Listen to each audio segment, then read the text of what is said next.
The front differential on these cars looks really tiny. Like there isn't much to it. That's pretty much it. And this is the O-ring that needs to be replaced. There is a seal, and on the left side of the diff there is the axle seal that I'm also replacing, and that's pretty much it. So it's a fairly time-consuming job, really, if you try to do it properly. I decided to reseal the front differential. So the next thing to do is to reseal the front diff. So there isn't a whole lot to it. These are the bolts that hold this cover onto the main body of the diff. Just remove them, pop the cover off. So this residue, I don't really like it. Just tells me that this oil has never been changed. So I'm going to clean this up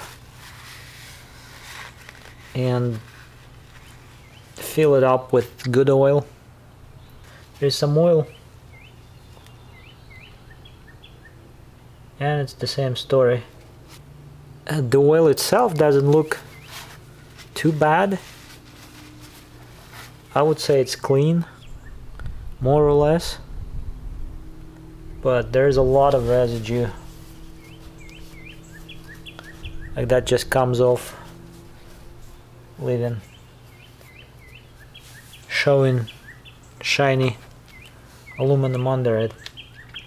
So I'm going to wash this all, clean up the flange and the cover side flange, apply the proper sealant to this flange, close it in, fill up with oil, and get it back in the car. Here's the front differential after cleaning. Everything is clean and shiny. Now it's time to put everything back together, apply some flange sealant, and get the bolts torqued and fill it up with differential fluid. So this will conclude the front differential work, which included a disassembly, cleaning insides, replacing this O-ring, and replacing the axle seal.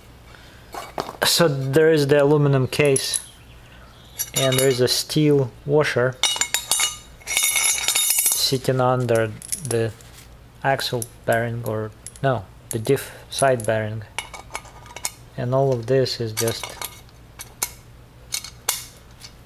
to slip in.